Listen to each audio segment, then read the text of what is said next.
పల్లెవెన్నెల viewers అందరికీ కూడా నమస్కారం. నేను మీ జనార్దన్ పన్నెల. ఈరోజు మనకి యువ నాయకుడు, మనకి తెలుగు రాష్ట్రాలలోనే ఒక ఆదర్శవంతమైనటువంటి నాయకుడు ఈరోజు మన ఖానాపూర్ కాన్స్టిట్యున్సీ ఎమ్మెల్యే వెడుమ బుజ్జి పటేల్ గారితో మాట ముచ్చట మన పల్లెవెన్నెల ఛానల్తో పంచుకుంటున్నారు. సో వారి గురించి ముఖ్యంగా కుమరం భీమ్ అంటేనే మనందరికీ కూడా ఆదివాసుల హక్కుల కొరకు అప్పుడు నిజాం నవాబుతో పోరాడి జల్ జంగల్ జమీన్ అన్నటువంటి నినాదంతో ఆదివాసుల హక్కుల కొరకు పోరాడి ప్రాణాలు అర్పించినటువంటి ఒక నాయకుడు మనకి కుమరం భీము.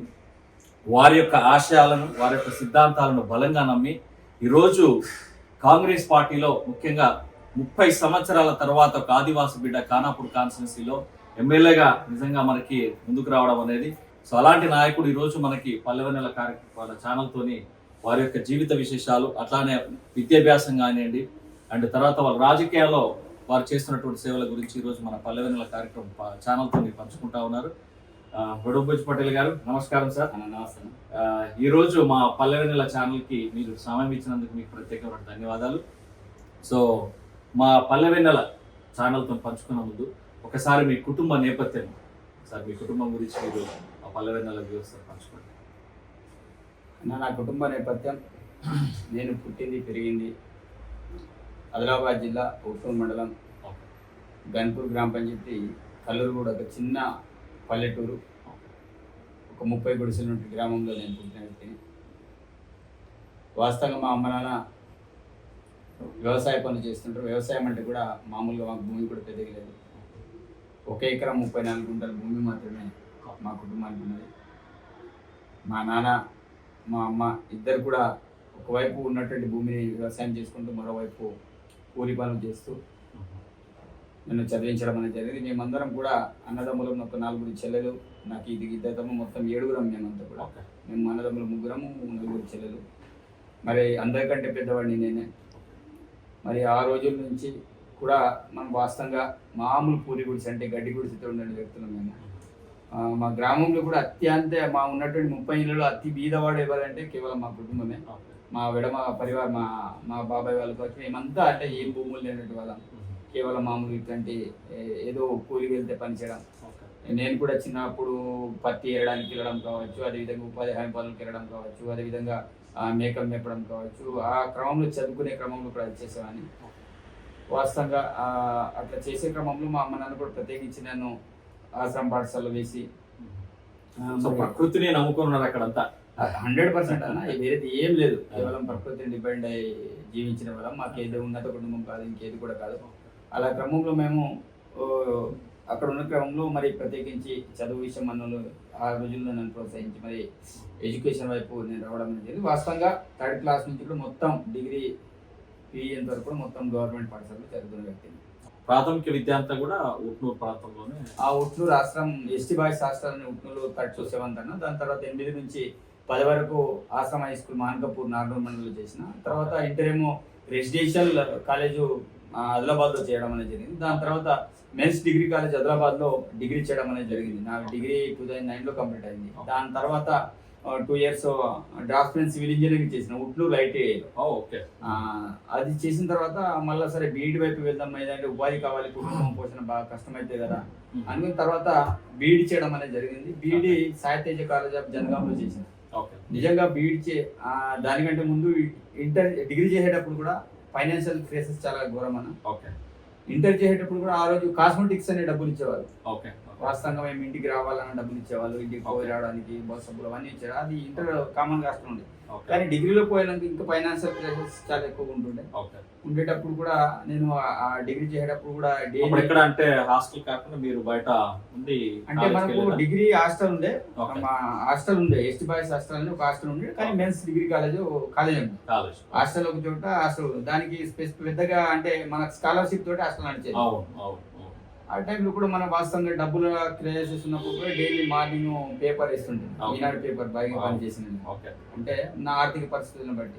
అందులో వాళ్ళ కుటుంబ పెద్ద, కుటుంబానికి మీరే పెద్ద కాబట్టి అన్ని బాధ్యతలు కూడా చూసుకోవాలి కాబట్టి ఇంట్లో ఉన్నటువంటి సమస్యలు అనేది కూడా ఆ రకంగా ఇంటికాడ కూడా డబ్బులు అడిగినా ఎక్కడ నుంచి ఇస్తారా అంటే ఆ రోజుల్లో డబ్బు వేయాలనేది చాలా క్రిటికల్ పొజిషన్. కాబట్టి సరే నాది నేనే సెల్ఫ్గా డబ్బు ఏదో రావాలని డైలీ పేపర్ వేసేవాడిని. డిగ్రీ కంప్లీట్ చేసుకున్న తర్వాత ఐటీఐ చేసుకుంటూ కూడా సరే ఏదైనా డబ్బులు ప్రజాశక్తి పేపర్లు కూడా నేను పనిచేసాను. Wow, okay. ఒకవైపు ఐటీఐ చేసుకుంటేనే అదే పార్ట్ టైం లాగా సైకిల్ పడుకొని ప్రజాశక్తి పేపర్లో ఒక సంవత్సరం 2 సంవత్సరాల వరకు అది పనిచేసాను. ఓకే. దాని తర్వాత బీఈడికి వచ్చిన బీఈడి వచ్చినాక కూడా నాకు చాలా ఫైనాన్షియల్ చాలా అంటే చెప్పగా కనీసం నా ఆధార రైసాలు అక్కడ కూడానికి డబ్బులు ఉండకపోతుంది, ఏముండకపోతుంది. ఆ క్రమంలో కూడా ఇప్పుడు కూడా నేను బీఈడి కూడా వాచ్మెన్ తో పాటు పడుకొని కాలేజీలోనే ఉండేవాడిని. నాతో పాటు ఇంకోటి దేవుల నాయక్ అని ఇంకా లంబాడి అబ్బాయి ఉంటుండే. మేమిద్దరం, అతను నా అలాగనే బీదవాడు, నేను కూడా బీదవాడు. బీఈడి కూడా ఆ రకంగా నేను చేయడం అనేది జరిగింది. దాని తర్వాత ఎంఏ ఇంగ్లీష్ చేసిన, మిగతా తర్వాత నాగార్జున యూనివర్సిటీ, తర్వాత ఎల్ఎల్బి పిఎంఆర్ అక్కడ ఉస్మానియాలో చేయడం అనేది జరిగింది. ఎల్ఎల్బి కూడా కంప్లీట్ అయిపోయింది. ఓకే. ఒక్కటి ఏంటంటే ఆదివాసులలో ముఖ్యంగా అంటే ఇప్పుడు రెండు లంబాడీస్ తీసుకున్నా, ఇటు మనకి గోండ్స్ తీసుకున్నా లేదా కొలాం తీసుకున్నా, కొంచెం ఎడ్యుకేషన్ మీద నిజంగా చెప్పాలంటే ఆదివాసులలో కొంచెం తక్కువగా, అంటే అంతగా శ్రద్ధ చూపకపోవడం అనేది జరుగుతుంది అనేది చాలా వరకు అంటే జనాలు అనుకుంటా ఉంటారు. సో మీరు ఎందుకంటే అంత ఎడ్యుకేషన్ ఎందుకు బలంగా నమ్ముకున్నారంటే ఎడ్యుకేషన్ నిజంగా మీ జీవితంలో మార్పు తీసుకొస్తుంది అనేది అంటే ఎప్పుడు మీరు గ్రహించినారు అన్న? వాస్తవంగా చదివే క్రమంలో, ఎందుకంటే కుటుంబంలో ఎవరు చదువుకున్న వాళ్ళు లేరు. ఐ థింక్ మీరే ఫస్ట్ గ్రాడ్యుయేట్. ఐ థింక్ ఆ గ్రామానికి కూడా మీరే, నాకంటే ముందు మా బాబాయ్ వాళ్ళు ఉన్నారు. కానీ నిజంగా చదివే క్రమంలో అసలు ఏం చదవాలని కూడా తెలియదు అన్న. ఎందుకంటే ఆ రోజుల్లో మనల్ని మోటివేట్ చేసేటట్టు వాళ్ళు లేదు, ఏం లేదు. మా బాబాయ్ వాళ్ళు ఏ గ్రూప్ పడితే మేము కూడా అదే గ్రూప్ పట్టుకుంటూ పోయినాం. అంటే క్లాస్ లో ఇంటెలిజెన్స్ ఉన్నప్పటికీ కూడా అసలు ఏం చేయాలో తెలియని పరిస్థితి. మా బాబాయ్ సిసి గ్రూప్ పట్టుకున్నాడు, నేను కూడా ఇంటర్ లో పోయి సిసి పట్టుకున్నాను. వాళ్ళు డిగ్రీలో బిఏ హెచ్ఈ పట్టుకున్నారు. ఇంజనీరింగ్ సైడ్ మెడికల్ సైడ్ అట్లా పోతుంటారు. కానీ మనకు అవగాహన లేదన్న. అంటే ప్రస్తుతం చాలా ఎడ్యుకేషన్ వైపు అన్ని రకాలుగా చెప్తూ పోతుంది. కానీ ఆ రోజులు ఏం లేదు. బట్ చదువుకుంటూనే పోయినాం. బట్ చదివే క్రమంలో ఒకవైపు నేను ఒక క్లాస్ లీడర్ గా ఉండేవాడిని, డిగ్రీలో కూడా నాయకత్వ లక్షణాలు కొంచెం అప్పటి నుంచే కొంత లీడర్ నాయకత్వ లక్షణాలు అప్పటి నుంచి కంటే అక్కడ ఉన్న వాళ్ళకి ఏదో ఒకటి చేయాలన్నట్టు క్లాస్ లో కూడా ఏమైనా హాస్టల్ కూడా ఏమైనా దాంట్లో మనమే కోఆర్డినేషన్ చేసుకుని వాడడం తోటి తిట్టడం కావచ్చు, సాంస్కృతిక కార్యక్రమాలు కావచ్చు, అక్కడ జరుగుతున్న సమస్యలు కావచ్చు. డిగ్రీ మెన్స్ హాస్టల్ అదే జరుగుతుంది, హాస్టల్ అదే జరుగుతుంది, ఇంటర్ లో కూడా అదే జరుగుతుంది. అంటే మనం ముందు నుంచి కూడా లీడర్ గా ఉన్నాం కాబట్టి ఆ రకంగా మనం కంటిన్యూగా పైకి వచ్చేసాం. ఓకే. తర్వాత మళ్ళీ అంటే మీరు ఉద్యమ అంటే మామూలుగా అంటే స్టూడెంట్ దశలో ఉన్నప్పుడేమో స్టూడెంట్ నాయకుడిగా ఎక్కడైతే మీరు చదువుకున్నారో అక్కడ మీరు నాయకుడిగా వ్యవహరించడం జరిగింది. ఆ తర్వాత మళ్ళీ ఈ తుడుం దెబ్బ ప్లస్ ఎస్పెషల్ ఆదివాసుల హక్కుల కొరకు చాలా వరకు నాకు తెలిసి ఐ థింక్ ఇది 2019 అనుకుంటా, కోవిడ్ కంటే ముందు అనుకుంటా. ఆ టైంలో చాలా భారీ ఎత్తున ఉద్యమం జరిగింది ఇది ఆదివాసుల హక్కుల పోరాటానికి, ముఖ్యంగా రిజర్వేషన్ గురించి అనుకుంటారు నాకు తెలిసి. సో అక్కడ మీ యొక్క పాత్ర ఎలా ఉంది? వాస్తవంగానే ఈరోజు నేను ఈ స్టేజ్లో ఉన్నానంటే కారణం ఆర్గనైజేషన్లో పనిచేసిన, బలంగా ఆదివాసుల కోసం పనిచేసిన. ముఖ్యంగా నా యొక్క లక్ష్యం ఒకటే, ఒక విద్యార్థి సంఘ నాయకుడిగా ఆ రోజుల్లో ఆదిలాబాద్ ప్రాంతం వెనుకబడిన ప్రాంతం, ఆ ప్రాంతంలో గిరిజన విశ్వవిద్యాలయం అవసరం అనే కాన్సెప్ట్ తోటి నేను ప్రత్యేకించి ఎడ్యుకేషన్ వింగ్ లో నేను పనిచేయడం జరిగింది. తుడుం దెబ్బలు కూడా ఎడ్యుకేషన్ వింగ్ లో పనిచేయడం జరిగింది. మా బతుకులు మారాలంటే చదువుతోటే సాధ్యమవుతుంది, ఇంకేదేంతో కూడా కాదు. ఎందుకంటే 4 అక్షరాలు నేర్చుకుంటే తప్పకుండా హైదరాబాద్, ఢిల్లీలో ఇంకేదో లేకపోతే ఏదో రకంగా బతకడానికి ఆస్కారం ఉంటుంది. ఎందుకంటే ఆ రోజు తాత ముత్తాతలు సంపాదించిన భూమి పెరగదు, ఆ భూమి ఇంకా తగ్గకుండానే పోతుంది తప్ప రేపటి రోజు భూమి లేనప్పుడు మనం బతకాలంటే ఎంతో కొంత చదువుకోవాలనే కాన్సెప్ట్ తోటి నేను ఒక చదువుకునే వ్యక్తిగా తప్పకుండా విద్యార్థి నాయకుడుగా చాలా స్కూళ్ళను విజిట్ చేయడం కావచ్చు, నాణ్యమైన విద్య అందించాలి, నాణ్యమైన భోజనం అందించాలి అనే కాన్సెప్ట్ తోటి చాలా సందర్భాల్లో జోడేఘాట్ కావచ్చు, కెస్లాపూర్ కావచ్చు, 2 దర్బార్లు జరుగుతాయి ఆదిలాబాద్ జిల్లాలో. జోడేఘాట్ లో కుమ్రమీం వర్ధంతి జరుగుతుంది, అక్కడ ఒక దర్బార్ అన్నట్టు. ఆ రోజు అర్జున్ తీసుకోవచ్చు. కెస్లాపూర్ ఒక దర్బార్, ఆ రోజులో హైమండ్ డ్రాప్ స్టార్ట్ చేసిన దర్బార్. దాంట్లో నేను క్రియాశీలకంగా విద్యార్థి సంఘం కోసం పనిచేస్తూ ప్రత్యేకించి 2014 తెలంగాణ రాష్ట్రం ఏర్పడిన తర్వాత కేసీఆర్ వచ్చిన తర్వాత కూడా అక్కడ వరకు నేను పాదయాత్ర చేసి కేసీఆర్ గారికి కూడా నేను మెమోరాండం ఇవ్వడం జరిగింది. సార్ ప్రతి ఒక్కరు కూడా జోడేఘాట్ వెనుకబడిన జిల్లాగా మాట్లాడుతున్నారు. వెనుకబడిన జిల్లాని మాట్లాడమే కాకుండా వెనుకబడిన జిల్లాకి ఏం చేస్తున్నారు, కంపల్సరీ ఈ ప్రాంతంలో విద్య, వైద్య, వ్యవసాయం ఆదివాసులే కాబట్టి గిరిజన విశ్వవిద్యాలయం కావాలని ఆ రోజులు నేను కోరడం జరిగింది. దాంతో పాటు ఉమ్మడి ఆదిలాబాద్ జిల్లా వ్యాప్తంగా కూడా నేను బస్సు యాత్ర కార్యక్రమాన్ని అన్ని విద్యార్థి సంఘాలని జేసీగా ఏర్పాటు చేసుకుని జేసీ కన్వీనర్ నేనుండి ఆ విద్యార్థి సంఘాలను కూడా నేను నడిపించడం అనేది జరిగింది. ఆ రకంగా ఉమ్మడి ఆదిలాబాద్ జిల్లాలో విద్యార్థి సంఘ నాయకుడుగా మరి ప్రత్యేకించి ప్రస్తావన తీసుకొచ్చి చాలా మంది విద్యార్థుల్ని, మన పిల్లల్ని కావచ్చు, విద్యార్థి సంఘ నాయకులు మండల స్థాయిలో కమిటీలు ఫామ్ చేసుకుని వాళ్ళందరికీ కూడా చెప్పేది ఒకటే, ఈ రోజు విద్యార్థి సంఘం అనేది మన కడుపు నింపదు, కానీ ఒకవైపు మన జాతి కోసం భవిష్యత్తు తరాల కోసం మనం తప్పకుండా కష్టపడాలి. దీంతో పాటు రాజ్యాధికారం వైపు వెళ్ళాలని నేను ఆ రోజు చాలా మందితో మనం వాళ్ళని మోటివేట్ చేశాను. ఈ రోజు కాసిపేట కావచ్చు, తిరియని కావచ్చు, అదేవిధంగా కేరమేరు కావచ్చు, కొంతమంది చాలా మంది నేను ఆ రోజులు ప్రోత్సహించిన వాళ్ళు ఈ రోజు ఎంపీపీలుగా, అదేవిధంగా సర్పంచ్లుగా చాలా మంది బయటికి రావడం అనేది జరిగింది. చాలా హ్యాపీగా ఫీల్ అయ్యేది ఏంటిదంటే మన వాళ్ళు ఇప్పుడు కొంత చైతన్యమయ్యి విద్య వైపు మొగ్గు చూపడం కావచ్చు, ఈ రూట్ వైపు రావడం కావచ్చు, కొంత హ్యాపీనెస్ అనిపిస్తుంది. ఇది ఖానాపూర్ కాన్స్టిట్యున్సీలో ముఖ్యంగా. కాబట్టి విద్యార్థి సంఘంలో రాష్ట్ర నాయకుడు కూడా పనిచేయడం జరిగింది. వాస్తవంగా మీరు చెప్పినట్టు 2017లో మీరు అన్నట్టు రిజర్వేషన్ విషయంలో లంబాడ వర్సెస్ ఆదివాసీ విషయంలో పెద్ద ఉద్యమం జరిగింది. అస్నాపూర్ ఇన్సిడెంట్ లో నేను ప్రత్యక్ష సాక్షిని, నేను దగ్గర ఉన్నా. దాంట్లో A3ని సోయం బాపురావు మాజీ ఎంపీ A1, అగ్రం సక్కు గారు A2, నేను A3. నాతో పాటు ప్రేమ్ సాగర్ రావు గారిని కూడా దాన్ని చేర్చడం జరిగింది, విశ్వప్రసాద్ గారిని కూడా చేర్చడం అనేది జరిగింది ఆ కేసులలో. సరే, వాళ్ళు లేకున్న వాళ్ళందరూ కూడా ఆదివాసీకి ఫేవర్ ఉన్నారని ప్రేమ్ సాగర్ అని కొంతమందిని మన దాంట్లో ఇచ్చేయడం అనేది జరిగింది. బట్ 2017లో చాలా పెద్ద ఇష్యూ జరిగింది. దానికంటే 1 year ముందు సరూర్నగర్ లో పెద్ద 1,00,000 మంది తోటి మేము మీటింగ్ చేస్తాం. దాని తర్వాత ఢిల్లీలో December 9న 1,00,000 మంది తోటి మీటింగ్ చేయడం జరిగింది. దాని తర్వాత ఆ రోజుల్లో స్వయం బాపురావు అనే ఎంపీ క్యాండిడేట్ మనకు అల్టిమేట్ జారీ చేసిండు, తప్పకుండా ఈ సమస్యను పరిష్కారం చేయాలని. ఎగ్జాక్ట్లీ సంవత్సరం కాగానే అస్నాపూర్ లో బేతల్గూడలో కుమ్రం విగ్రహానికి చెప్పుల దండ వేయడం. అది ఎవరు వేయడం జరిగింది, ఎవరు వేశారో అది మనకు తెలియదు. కానీ ఆదివాసీ వర్సెస్ లంబాడ జరిగే క్రమంలో అట్లాంటి ఇన్సిడెంట్ జరగడం తోటి సరే వాళ్ళే చేసిన కావచ్చు పెద్ద ఇన్సిడెంట్. అది 2018లో ఇంటర్నెట్ బంద్ కావడం, దాంట్లో ప్రత్యక్ష సాక్షిని నేను. దాంట్లో నేను ప్రత్యక్ష ఉద్యమాలు ఉన్నా. ప్రపంచ వ్యాప్తంగా ఉన్నటువంటి తెలుగు వాళ్ళందరూ కూడా గ్రహించడం జరిగింది. అది చాలా నిజంగా అది చాలా పెద్ద ఉద్యమం. అప్పుడే అనుకున్నారు అందరు కూడా, అంటే నిజంగా వర్గీకరణ వరకు వెళ్తుందా అనేది చాలా వరకు అనుకున్నారు. కాకపోతే అది ఎందుకు మళ్ళీ అది సరే వాస్తవంగా తుడుం దెబ్బ బయలమల్లు స్టార్టింగ్ కూడా వర్గీకరణ కోసమే అది ఆ రోజుల్లో బయలంలో కావచ్చు అన్నింటిలో చేర్చడం అనేది జరిగింది. రాను రాను ఆ ఉద్యమం అనేది సరే వేరే రకంగా దారి తీసేసి తప్పకుండా వేరే రకమైన డిమాండ్లను తెర మీదకి తీసుకురావడం అనేది జరిగింది. సరే ఏదేమైనా సరే ఉద్యమం అనేది స్ట్రాంగ్ ఉండాలి. వాస్తవంగా ఉద్యమాలు అనేది సరే ఆదివాసీ వర్సెస్ లంబాడాల చాలా మంది నన్ను కూడా అనుకున్నారు, అరే నువ్వు లంబాడాల కోసం లంబాడికి వ్యతిరేకంగా పోరాటం చేసినావు కదా. నేను రాజకీయాలు వచ్చే క్రమం చెప్తున్నా, దానికంటే ముందు చాలా మంది చేసుకున్న చాలా అన్నారు.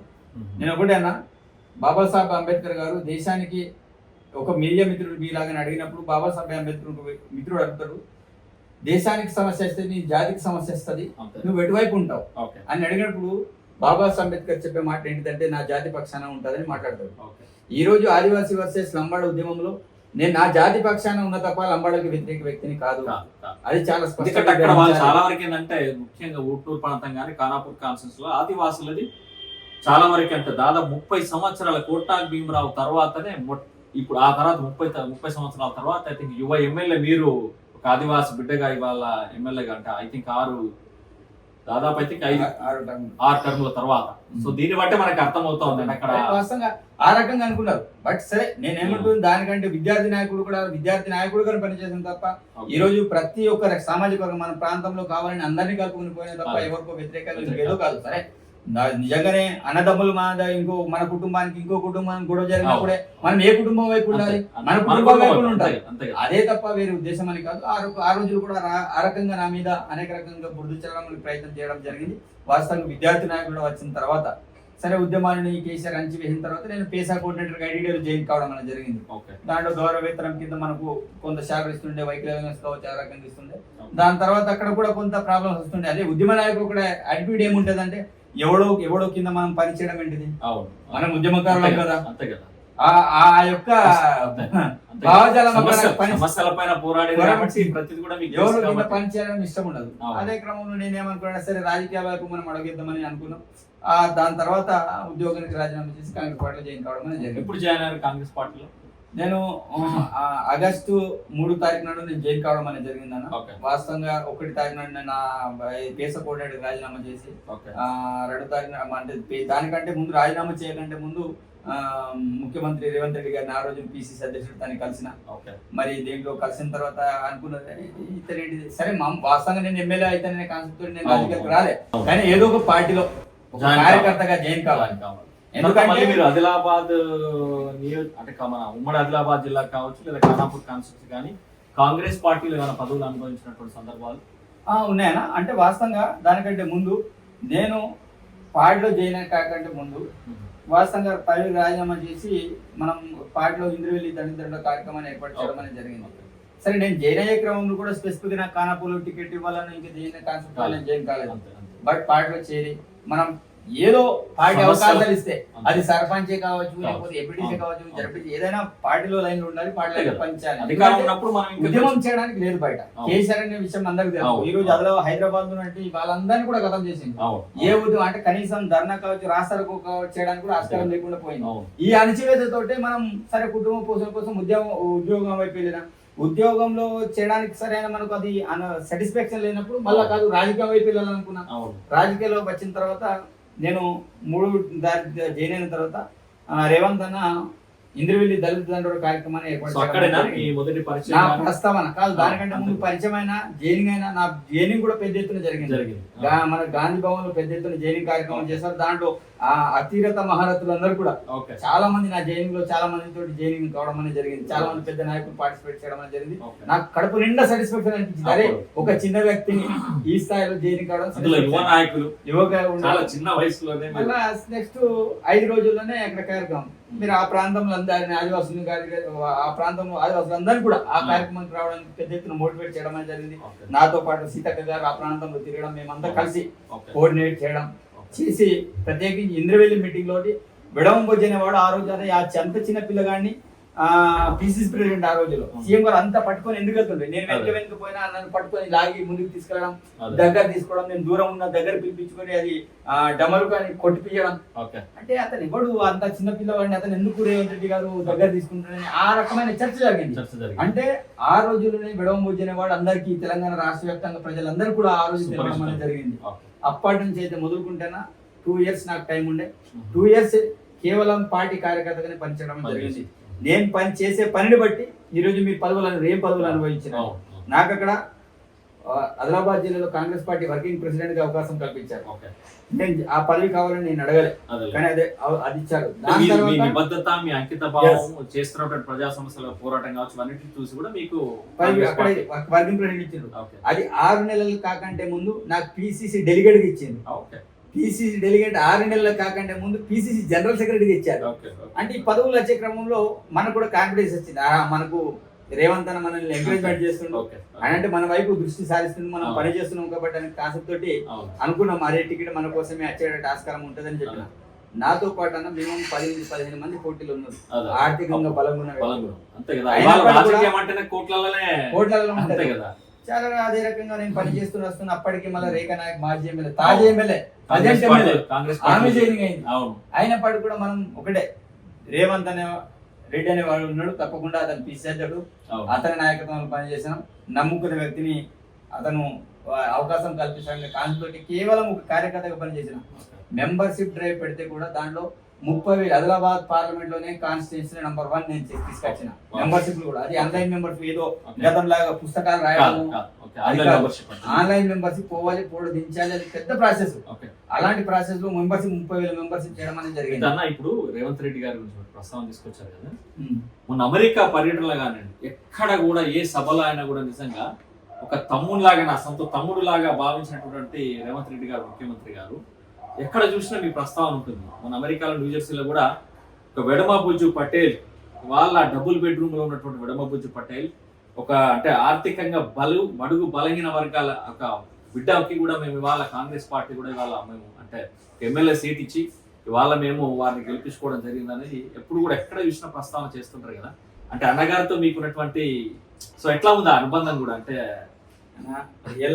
రియల్గా ఈ జను నా తల్లిదండ్రులకు కడుపులో నేను పుట్టడం, రేవంత్ అన్న లాంటి వాళ్ళు నేను రాజకీయాలకి అంటే వాళ్ళు ప్రోత్సహించడం, నిజంగా రేవంత్ అన్న గారికి 2 చేతులు ఎత్తి పాదాభివందనాలు తెలియజేస్తున్నా. జీవిత నా కంఠంలో ప్రాణం ఉన్న రోజులు కూడా రేవంత్ అన్న నేను మర్చిపోను. ఈ రోజు నేను ఈ స్థానం ఈ కుర్చీలో నేను కూర్చున్నానంటే కారణం రేవంత్ అన్న తప్ప ఇంకెవరు కూడా కాదు. అదే దాంతో పాటు ఆ ప్రాంత ప్రజలందరూ కూడా రేవంత్ అన్న నమ్ముకున్న వ్యక్తిగా ఆ ప్రాంత ప్రజలందరూ కూడా నన్ను ఆశీర్వదించి నన్ను ఇక్కడ పంపడం అనేది జరిగింది. వాస్తవంగా చాలా మంది మా పార్టీలు కూడా జూనియర్ రేవంత్ రెడ్డి అని పిలవడం, నేను నాకు కూడా ఉన్నతమైన వ్యక్తి పేరు చెప్పి నన్ను పిలవడం అనేది ఆనందం, నిజంగా చెప్తున్నా కదా.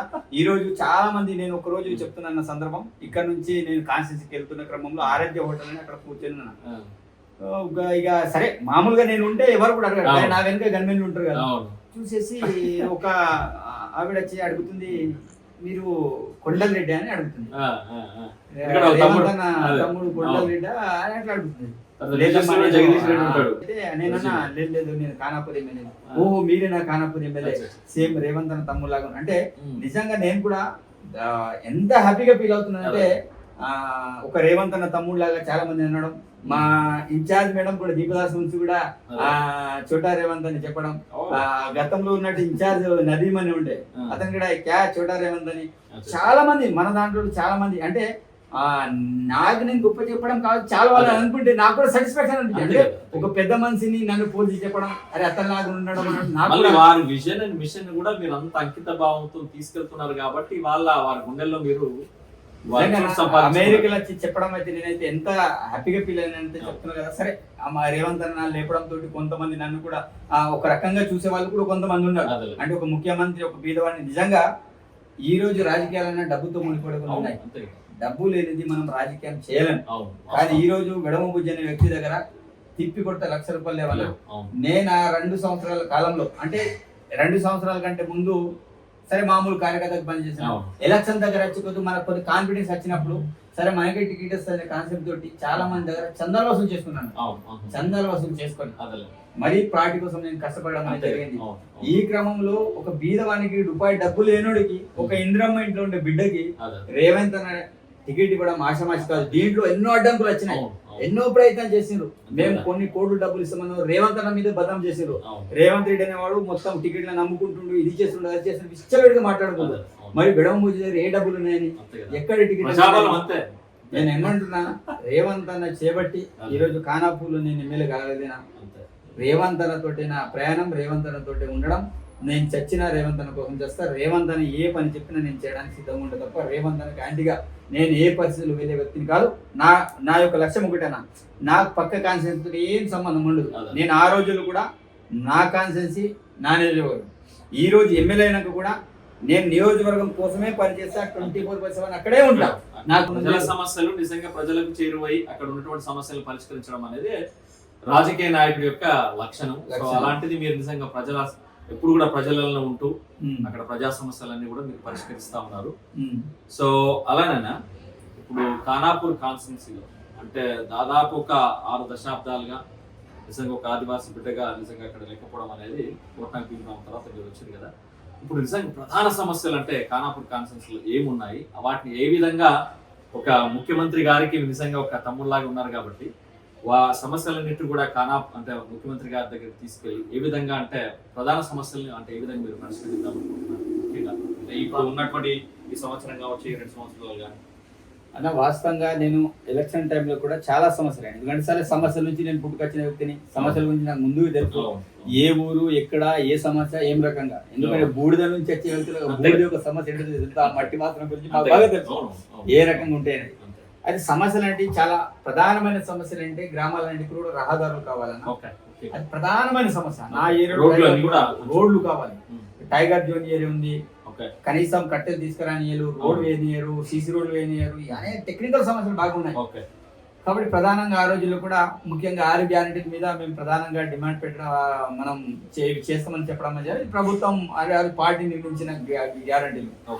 వాటిని ఒకవైపు చేస్తూనే ప్రధానంగా నేను గుర్తించిన సమస్యలు ఏంటంటే కడెం ప్రాజెక్ట్ సంబంధించిన సమస్య చాలా పెద్దది ఉండే. అంటే ఎలక్షన్ కంటే ముందు 2 సార్లు తిరగడానికి అది దానిపై నుంచి వాటర్ వేయడం పెద్ద ప్రమాదంలో ఉండే. కానీ ఆ 10 సంవత్సరాలు కనీసం కేసీఆర్ ఒకసారి కూడా ₹1 గ్రీస్ కూడా డబ్బులు ఇయ్యారు. ప్రధానంగా నా కళ్ళ ముందు కనిపించింది వరదలు వచ్చినప్పుడు కూడా మీరు అక్కడనే 24/7 కూడా ఉండి దానికంటే ముందే రిపేర్ చేయించడం జరిగింది. అవును, సో అది చేసిరు కాబట్టి నిజంగా మొన్న ఇబ్బంది రాలేదని ఈసారి. అవును, అంటే నేను ఎమ్మెల్యే అయిన తర్వాత అంటే దానికంటే ముందు ప్రధానంగా కడెం ప్రాజెక్ట్ సుమారు 60,000 ఎకరాలకు సాగునీరు అందిస్తుంది. ఆ ప్రాజెక్ట్ ని నేను టార్గెట్ గా పెట్టుకున్నా. కాబట్టి కడెం ప్రాజెక్ట్ మరమ్మతులు 9,46,00,000 మనం శాంక్షన్ చేసుకుని మరమ్మతులన్నీ కూడా చేయడం జరిగింది. కడెం ప్రాజెక్టు ఎలాంటి ప్రమాదం లేదు. పుష్కలంగా రైతులందరూ కూడా ఎంతో ఆనందంతో ఈ రోజు వ్యవసాయం చేసే క్రమం అదొకటి నా ప్రధానమైన అది. దాంతో పాటు ఆ ప్రాంతంలో కొంత విద్యాపరమైన ప్రత్యేకమైన దృష్టి సారించి ఆ ప్రాంతంలో నర్సింగ్ కళాశాల కావచ్చు, అదేవిధంగా అగ్రికల్చర్ యూనివర్సిటీ కావచ్చు, మిగతా ఇంజనీరింగ్ కళాశాల ఆ విధంగా దాని మీద దృష్టి సారించడం జరిగింది. అదేవిధంగా ఖానాపూర్లో ఒక డిగ్రీ కళాశాల కావచ్చు, దాంతో పాటు ఖానాపూర్ రెవెన్యూ డివిజన్ కావాలని కోరడం అనేది జరిగింది. ఆ డిమాండ్ కూడా రేవంత్ అనే దృష్టికి నేను తీసుకెళ్ళడం అనేది జరిగింది. చాలా సదర్మట్ కెనాల్ కూడా ఆల్రెడీ కెనాల్ కూడా మనం ఆపించాం. ఆ ప్రపోజల్ కూడా పెట్టడం అనేది జరిగింది. 100% సదర్మట్ కెనాల్ 100% చేసే బాధ్యత మాది. నేను మాట ఇచ్చిన ఆ రోజులు కూడా కంపల్సరీ ఎలక్షన్ కంటే ముందే దాని మీద ఆల్రెడీ నివేదికలు తయారు చేసిన మంత్ కూడా పంపించడం జరిగింది. నెక్స్ట్ కల్లా 100% శాంక్షన్ అయ్యే విధంగా చూస్తాం. అదేవిధంగా కడెం ప్రాజెక్ట్ సంబంధించిన పూడిక తీసే విషయం కూడా మనదాన్నే పైలట్ ప్రాజెక్ట్ కింద తీసుకోవడం అనేది జరిగింది. ఇంకా పెంచడానికి అవకాశం ఉందా పూడికతో పాటు? అంటే కింద ఆల్రెడీ మేము డ్రిల్లింగ్ పెట్టడం అనేది జరిగింది. అంటే దాని మట్టి సాయిలింగ్ టెస్ట్ కానీ అవన్నీ కూడా జరిగినాయి. అంటే ఇంకా కొంత డిజైన్ కొంత మాడిఫికేషన్ చేయాలని సరే అది కొంత సమయం పడుతుంది కావాలి. బట్ ప్రస్తుతం గేట్ మరమ్మతులు చేసిన తర్వాత ఎలాంటి ప్రాబ్లం లేదు. పూడిక తీసిన తర్వాత వాటర్ స్టోరేజ్ కూడా ఇంకా పెరుగుతుంది. కాబట్టి పైలట్ ప్రాజెక్ట్ కింద దాన్ని పెట్టడం అనేది జరిగింది. అది ఒకటి. దాంతో పాటు మన ఏరియాలో చాలా రకాలుగా షెడ్యూల్ ఏరియా, నాకు సగం ఏరియా అంతా కొంత షెడ్యూల్ ఏరియా ఉంటాయి. 2.5 మండలాలు షెడ్యూల్ ఏరియా ఉంటాయి. ఈ ప్రాంతంలో కూడా ట్రైబల్కి సంబంధించిన సమస్యలు ఉన్నాయి. ముఖ్యంగా ఐడీలు ఉన్నాయి. ఐడీలు ఆ రోజు కాంగ్రెస్ పార్టీ ఏర్పాటు చేసుకుంటే ఇప్పటి వరకు కూడా రిక్రూట్మెంట్ లేదు. సిబ్బంది ఏం లేదు. ఐడీలను ఫుల్ఫిల్ చేయాలి. అదేవిధంగా అక్కడ టీచర్ పోస్టులు కావచ్చు, మిగతా పోస్టులు కావచ్చు, అదేవిధంగా హాస్పిటల్ కావచ్చు, వీటన్నిటి మీద ప్రత్యేకమైన ప్రణాళికను రూపొందించుకొని ముందుకెళ్ళడం అనేది జరుగుతుంది. ముఖ్యంగా డెవలప్మెంట్ జరగాలంటే అన్న ముఖ్యంగా గ్రామాలకు వెళ్ళడానికి రోడ్లు కావాలి, తాగడానికి. ఒకటి రోడ్ల గురించి ప్రస్తావన తీసుకొచ్చారు కదా, నిజంగా అంటే మీ యొక్క ఇన్స్టాగ్రామ్ లో కానీ సోషల్ మీడియాలో కానీ గంగాపూర్ ప్రాంతం ఏంటంటే ఇప్పుడు, ఎందుకంటే నేను కూడా ఖానాపూర్ బిడ్డ కాబట్టి అసలు కొన్ని సంవత్సరాలు అక్కడ రోడ్డు లేకపోవడం, వాళ్ళు ఎప్పుడు కూడా ఏంటంటే ఏదైనా ముక్కులు వచ్చినాయి అనుకోండి, అక్కడ వాళ్ళు అటే ఉంటారు, ఇక్కడ వాళ్ళు ఇటే ఉంటారు. అలాంటి ప్రాంతంలో కూడా మీరు మొన్న ఆ నీళ్ళలో కూడా నడుచుకుంటూ పోయి గ్రామాలు సందర్శించిన సందర్భం మొత్తం తిరిగిన. ఇంకోటి ఆ రోజు నేను గంగపూర్ అనగానే నేను బాండ్ పేపర్ రాసి ఇచ్చిన, మీ సమస్యను తీర్చే బాధ్యత నాది అని బాండ్ పేపర్ రాసి ఇచ్చిన మాట ప్రకారం గౌరవ ముఖ్యమంత్రి గారికి చెప్పిన. ముఖ్యమంత్రి గారు 22 కోట్లు శాంక్షన్ చేసిండు. 13 తారీఖు అంటే రేపే సీతక్క గారి షెడ్యూల్ ఇంకా కన్ఫర్మ్ కాలే. టెంకాయ కూడా 22 కోట్లకు సంబంధించిన గంగాపూర్ వాసుల సమస్యని పరిష్కారం చేయబోతున్నా. 22 కోట్లు కూడా శాంక్షన్ చేశారు. అవునా? ఖానాపూర్ వాసులు అందరూ వింటున్నారు కదా, శుభవార్త చెప్పినారు మన ఎమ్మెల్యే గారు. So thank you so much అన్న. అట్లేనన్నా ఇంకోటి మనకి ఈ యొక్క ఆసుపత్రులు కూడా, అంటే ఇప్పుడు ఏరియా ఆసుపత్రులు కానివ్వండి, లేదా ప్రైమరీ హెల్త్ కేర్ సెంటర్లు కానీ, అవి కూడా కొంచెం అంతా అంటే బలపడితే బాగుంటుంది, డాక్టర్స్ కూడా ఎప్పుడు కూడా అందుబాటులో ఉంటే బాగుంటుంది అని చెప్పేసి చాలా వరకు ముఖ్యంగా ఏరియా హాస్పిటల్ ఖానాపూర్ కానివ్వండి, అట్లా ఖానాపూర్ లో కూడా నేను నచ్చిన తర్వాత టీ హబ్ దాన్ని స్టార్ట్ చేయడం అనేది జరిగింది. మిగతా కూడా ఇంకేం కావాలని అప్గ్రేడ్ చేస్తూ పోతున్నాం. ఖానాపూర్ హాస్పిటల్ కూడా నేను అప్గ్రేడ్ చేయాలి. అదేవిధంగా మిగతా ఏవైతే జూనియర్ కళాశాల అంతా పాడైపోయినది దానికి మళ్ళీ చేయాలి. అక్కడ సెంట్రల్ లైటింగ్ కి సంబంధించిన సమస్య ఉంది, అది కొంత పెండింగ్ ఉంది. ఏదో చిన్న చిన్న కేసులు ఉన్నాయి, దాన్ని కూడా క్లియర్ చేసే బాధ్యత నాది. దాంతో పాటు అన్ని మండల కేంద్రాలు కూడా రోడ్ వెయిటింగ్ కోసం నేను ప్రపోజల్ పెట్టడం అనేది జరిగింది. ప్రతి బ్యూటిఫికేషన్ కోసం 6 మండల్స్ ఖానాపూర్ లో కూడా. అవును, ఎందుకంటే అప్పుడు నాకు తెలిసి ఈ మిషన్ బాధ్యత పైపులు వేసినప్పుడు ఆ రోడ్ వైడనింగ్ కొంచెం చేయడానికి ఏదో ఖానాపూర్ కాలేజ్ దగ్గర కానివ్వండి, ఆ మసీద్ కూడా ఏదో ఉన్నట్టుంది. సో దాన్ని అలాంటి కొంచెం చాలా వరకు అంటే సెన్సిటివ్ ఇష్యూస్ అని విన్నాము. అది ఏమైనా ఎక్స్టెండ్ కావడానికి అవకాశం ఉందా? మొన్న సుప్రీంకోర్టు తీర్పిచ్చిందన్న, మసీదులు ఉన్నాయి, ఇంకా గుడులు ఉన్నాయి, ఏదున్నా మనం తీసేసి రోడ్ వెయిటింగ్ చేయాలని. సరే మనం ఆలోచిద్దాం. అక్కడ మనకు అంత అత్యవసరం ఉంటే దాన్ని మిగతా వాళ్ళతోటి మాట్లాడి దాన్ని చేసేస్తాం. బట్ డెవలప్మెంట్ విషయంలో నేను చెప్తున్నా కదా, ఎక్కడే ఎవడే చేయనిది నేను చేసే బాధ్యత నాది. ఎందుకంటే 30 సంవత్సరాల పాటు అక్కడ ఉన్నటువంటి ఎమ్మెల్యేలందరూ కూడా సొంతంగా ఆస్తులు సంపాదించడానికి ప్రయత్నం చేశారు తప్ప ఆ ప్రాంతాల డెవలప్మెంట్ కోసం ఎవరు కూడా ఆలోచన చేయలేదు. కాబట్టి ఆ ప్రాంత వాసులందరికీ నేను ఆ రోజుల్లో నేను మాట ఇచ్చింది ఒకటే, ఒక పేదవాడికి ఒక బీదవాడికి అవకాశం ఇవ్వండి, తప్పకుండా ఈ సమస్యలను కూడా పరిష్కారం చేసే బాధ్యత నాది. ఒక్కసారి అవకాశం ఇచ్చి చూడమని చెప్పడం అనేది జరిగింది. నేను కోరుకున్న విధంగానే ఆ ప్రాంత ప్రజలందరూ కూడా వాళ్ళ కడుపులో పెట్టుకొని నన్ను ఓట్లు వేసేసి మా బిడ్డ మా తమ్ముడు అనుకుని ప్రతి ఒక్కరు కూడా, ఆడవాళ్ళు కావచ్చు మగవాళ్ళు కావచ్చు, ప్రతి ఒక్కరు కూడా నా వైపు ఆలోచన చేసి ప్రతి ఒక్కరు కూడా ఓట్లు వేసి నన్ను గెలిపించడం అనేది జరిగింది. ఇప్పుడు నేను ఆ రోజు ఒక మాట చెప్పేవాడిని, వడ్డించేవాడు మనవాడు అయినప్పుడు తప్పకుండా ఏ మూలన కూర్చున్నా మనకు అందుకే నేను వాళ్ళకి అదే చెప్పిన. ఈ రోజు వడ్డించే వాళ్ళు మన వాళ్ళే ఉండాలి. కాబట్టి ఈ రోజు వడ్డించే వాళ్ళు నిజంగా ఖానాపూర్ కాన్స్టిట్యూన్సీ సంబంధించిన వాళ్ళు కాదు. ఆ రోజు రాత రమేషే కావచ్చు, రేఖనాయ్ కావచ్చు, మన ప్రాంతానికి సంబంధించిన వాళ్ళు కావు. నిజంగా అంటే వాళ్ళని వ్యతిరేకించడం అని కాదు, నిజంగా రాత రమేష్ కూడా ఉట్నూరులో స్థిరపడి చాలా సంవత్సరాలు అవుతుంది. కానీ స్థానికుడు కాడు, ఖానాపూర్ వాసుడు కాడు, అదే. అంటే ఖానాపూర్ నియోజకవర్గం సంబంధించిన వ్యక్తి కాడు. అవును. అదేవిధంగా రేఖా నాయక్ కూడా స్థానికంగా ఉన్నటువంటి వ్యక్తి కాదు ఆమె కూడా. అదే. అంటే ఆమె కూడా ఇప్పుడు మన పార్టీ ఉంది. బట్ అవును. నేను ఏమంటున్నానంటే స్థానికులకు స్థానిక సమస్యలు అనేది తెలుస్తాయి. అవగాహన ఉంటుంది. నేను ఏ అదే చెరువు ఎక్కడ ప్రాంతంలో ఉంది, ఏ పుట్టిన, గుట్ట ఎక్కడ అదే ఉంది. ప్రాంతంలో పెరిగిన, అదే ప్రాంతంలో అవును. చదివిన, అదే ప్రాంతంలో తిరిగిన. అవును. అదే. కాబట్టి సమస్యలు తెలిసిన వాడికి ఏ సమస్యను ఎట్లా పరిష్కారం చేయాలో తెలుసు. అవును. కాబట్టి సరే ఆ టైంలో నాకు అపోజిషన్ గా రాథోర్ రమేష్ గారు కావచ్చు, అదేవిధంగా జాన్సన్ నాయక్ కావచ్చు, వాళ్ళైతే రాజకీయంగా ఉన్నటువంటి ఉద్దండులు రాథోర్ రమేష్ గారు కోటా పూర్తిగా హోరాహోరీగా జరిగింది. 4000 పైచీలకు ఓట్లతో జరిగింది. పట్టం కట్టడం జరిగింది. అవును. ఖానాపూర్ కాన్స్టిట్యూన్సీ. ఒకటే నేను ఈ రోజు ఆ స్టేజ్ ఉన్నానంటే ఒకవైపు రేవంత్ అన్న, మరోవైపు ఆ ప్రాంత ప్రజలు. రేవంత్ అనే టికెట్ ఇవ్వడం, ఆ ప్రాంత వాసులందరూ కూడా ఓట్లు వేయడం. అదే. ఆ ప్రాంత ప్రజలు నేను చనిపోయేంత వరకు కూడా మర్చిపోను. రేవంత్ అని కూడా నేను అసలు జీవితాంతం కూడా నా కుటుంబం, నా ఫ్యామిలీ, మేమంతా కూడా దేవుడిలాగా కొలుస్తున్నాం, దేవుడిలాగా పూజిస్తున్నాం. తప్పకుండా రేవంత్ తోటి ప్రయాణం తప్పకుండా జీవితాంతం చెప్తున్నాం కదా. ఎన్ని కష్టాలు వచ్చినా, ఎన్ని నష్టాలైనా రేవంత్ అని ఎట్లా చెప్తే అట్లా నడిచే వ్యక్తిని, అంత వేరేది ఏం లేదు. Okay, thank you so much అన్న. మీకంటే రేవంత్ రెడ్డి గారి గురించి ఇంత అంటే మీరు వాళ్ళ అంటే ఖానాపూర్ ఎమ్మెల్యేగా ఉన్నారంటేనే రేవంత్ రెడ్డి గారు అని చెప్తున్నారు. అఫ్ కోర్స్ అక్కడ ఉన్నటువంటి ప్రజలందరూ కూడా మీకు పట్టం కట్టినారు. సో రేవంత్ రెడ్డి గారి అండదండలు కూడా, ఆశీస్సులు కూడా ఎల్లవేళ ఉండాలని చెప్పేసి, అలానే కాంగ్రెస్ పార్టీ యొక్క ఆశీస్సులు కూడా మీకు ఎల్లవేళ ఉండాలని చెప్పేసి, రానున్న రోజులలో ఒక వెడమబుజ్జు పటేల్ ఎమ్మెల్యే నుంచి ఒక మంత్రి స్థాయి వరకు రానున్న రోజులలో మంచి మంచి పదవులన్నీ కూడా అనుభవించి ఖానాపూర్ కాన్స్టిట్యున్సీకి ఒక వన్నే తీసుకురావాలని చెప్పేసి మనస్ఫూర్తిగా కోరుకుంటూ ఈరోజు మా పల్లెవెన్నెల ఛానల్తో మీ యొక్క మాట ముచ్చట, మీ అనుభవాలను కూడా పంచుకున్నందుకు ప్రత్యేక ధన్యవాదాలు తెలియజేసుకుంటూ ఒకసారి మా పల్లెవెన్నెల వ్యూవర్స్ కూడా మీ మాటల్లో. ఈరోజు పల్లెవెన్నెల ఛానల్ ద్వారా నన్ను ప్రత్యేకించి ఇంటర్వ్యూ చేస్తున్న జనార్దన్ అన్నగారికి, ముఖ్యంగా అమెరికా నుండి నన్ను ఇక్కడ వచ్చి కలిసి, అన్న నేను నీ ప్రాంత బిడ్డని, నేను ఆ రోజుల్లో ప్రత్యేకించి ఆదివాసి ప్రాంతాలు తిరిగిన, కొండలన్నీ కూడా తిరిగిన, మరి నేను అమెరికాలో సుమారు 20 సంవత్సరాలుగా పనిచేస్తున్న, అక్కడ కూడా మన వాళ్ళందరినీ కూడా మోటివేట్ చేస్తూ పల్లెవెన్నెల ఛానల్ ద్వారా అక్కడ మన ప్రాంతానికి, మన సంస్కృతి సాంప్రదాయాల్ని అందరికీ చూపెడుతున్నా అనే విషయాన్ని 2 రోజుల క్రితమే వచ్చి నన్ను కలవడం అనేది జరిగింది. ప్రత్యేకించి నా కుటుంబ నేపథ్యం కావచ్చు, నా రాజకీయ నేపథ్యం కావచ్చు, ఇంటర్వ్యూ ద్వారా నేను కూడా మిగతా వాళ్ళకు చూపెడతానా అంటే తప్పకుండా టైం ఇస్తానని ఈరోజు ఇవ్వడం అనేది జరిగింది. ముఖ్యంగా ఈ ఛానల్ ఒక జాతీయ స్థాయిలో ఎదగాలని మనస్ఫూర్తిగా కోరుకుంటున్నాను. తప్పకుండా మీడియా అనేది చాలా వరకు ఇప్పుడు బాహ్య ప్రపంచానికి చూపెట్టడానికి, ఎక్కడైతే మాలాంటి వాళ్ళం ఉంటామో, బీదవాళ్ళం, పేదవాళ్ళ సమస్యలని బాహ్య ప్రపంచానికి చూపెట్టడం మీడియా ఒక ప్రధానమైన లక్ష్యం. ఆ రకంగా ఈ యొక్క పల్లెవెన్నెల ఛానల్ కూడా పనిచేయాలని, ఇలాంటి ఛానల్ మనం అందరం కూడా ఆశీర్వదించాలని, అదేవిధంగా నాలాంటి వాళ్ళ మేము ఒక చిన్న మారుమూల ప్రాంతంలో పుట్టి ఒక రాజకీయ నాయకుడిగా ఈ స్థాయిలో ఎదగడం అనేది జరిగింది. తప్పకుండా అవకాశాలు రావాలంటే అది మనం అవకాశాలు వచ్చేటట్టు ప్రయత్నం చేయాలి.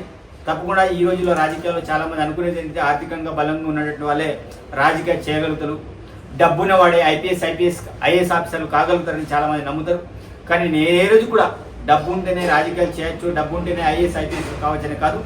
ఒక మనిషి అనే వాడికి ఒక సంకల్పం, లక్ష్యం అనేది ఉండాలి. ఆ లక్ష్యం వైపు మనం ప్రయాణించినప్పుడు 100% మనం ఆ లక్ష్యాన్ని చేరవేస్తాం. తప్పకుండా ఈరోజు ఈ స్థాయిలో ఉన్నానంటే ఆ రోజుల్లో నేను ఆ ప్రాంతంలో విపరీతంగా పనిచేసి కాంగ్రెస్ పార్టీ అభివృద్ధి కోసం, కాంగ్రెస్ పార్టీ బలోపేతం కోసం ప్రయత్నం చేసిన, అదే క్రమంలో గౌరవ ముఖ్యమంత్రి రేవంత్ అన్న ప్రత్యేకించి ఒక బీదవాడికి, పేదవాడికి నాకు టికెట్ ఇవ్వడం అనేది జరిగింది. తప్పకుండా మళ్ళీ చెప్తున్నా, రేవంత్ అన్నకి 2 చేతులు ఎత్తి దండం పెడుతున్నా. అదేవిధంగా ఖానాపూర్ ప్రజలందరూ కూడా 2 చేతులు ఎత్తి దండం పెడుతున్నా. తప్పకుండా నన్ను ఈ సీట్లో కూర్చోబెట్టింది మీరు. తప్పకుండా నా ప్రాణంలో ఉన్నన్ని రోజులు మీకోసం సేవ చేసే భాగ్యం, నా బాధ్యత నాదని ఈ స్థానంలో తెలియజేస్తూ పల్లెవెన్నెల ఛానల్కి ప్రత్యేకించి ధన్యవాదాలు తెలియజేస్తున్నాను. థ్యాంక్ యూ సో మచ్ అన్న. సో మీలాంటి బడుగు బలహీన వర్గాల నేతలు కూడా నిజంగా రాజ్యాధికారంలో ఎంతో మంది అంటే ఎమ్మెల్యేలు కూడా ముందుకు రావాలని చెప్పేసి, అందులో సేవాభావం ఉన్నటువంటి, మట్టి వాసన నమ్ముకున్నటువంటి, ముఖ్యంగా ఏంటంటే రాజకీయ నాయకులు అంటేనే డబ్బు అనుకుంటారు. అంటే కోట్లు ఉంటేనే రాజకీయం చేయొచ్చినటువంటి చాలా మందికి అంటే ఇప్పుడు ప్రస్తుతానికి అదే జరుగుతూ ఉంది. కానీ ఒక డబుల్ బెడ్రూమ్లో ఉండి నిజంగా 1 లక్ష రూపాయలు లేకున్నా కూడా ఇవాళ ఒక ఎమ్మెల్యేగా మీరు వాళ్ళ నిలబడ్డారంటే మీలో ఉన్నటువంటి ఆ యొక్క దృఢ సంకల్పం, సేవాభావమే ఇవాళ మేము ప్రజలను నిలిపించింది. సో అలాంటి వాళ్ళు ఇంకెంతో మంది రావాలని చెప్పేసి మనస్ఫూర్తిగా కోరుకుంటూ మీకు ప్రత్యేక ధన్యవాదాలు తెలియజేసుకుంటూ ఆల్ ది బెస్ట్. రానున్న Thank you. రోజుల్లో మీరు ఒక మంత్రి స్థాయిలో ఖానాపూర్ కాన్స్టిట్యూన్సీ కానీ రాష్ట్రాన్ని కూడా మొత్తానికి మీరు అందరూ కూడా ముందుకు తీసుకెళ్ళాలి. ఏది నా దేవుడు రేవంత్ అన్న ఏది కావాలన్నా. Thank you.